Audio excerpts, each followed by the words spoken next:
amavuta gose ndi kumva gangozeho. Haleluya. Amen. Gose ndi kubona amaturo garaboneka. Nizeye ko ndagenda ameze neza. Ubu uyu ntimumurebe guca. Gose yabaye. Uyu ni umwuka w'Imana uri kugenda umutemberamo. Umwuka no utembera mu bantu. Umwuka ni kuriyuza. Ntabwo babara abadayimoni baje we.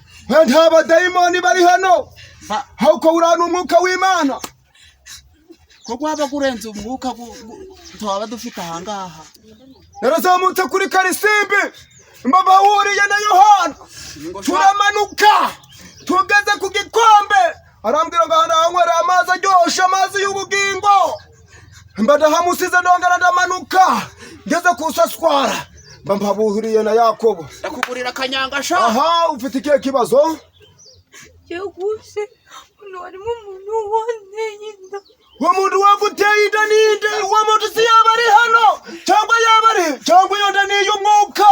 Ari hano. Sako yamutwereka twanamukura amenyo. Wa muntu aba ari hano wadufasha ukamutwereka. Ngwise mami. Ngo ye? Tambuka hano. Icara. Ntabwo bishoboka. Ibyo mugabo ari kuvugana ibyo cyangwa ntari ibyo. Masha. Ariko mwarimu.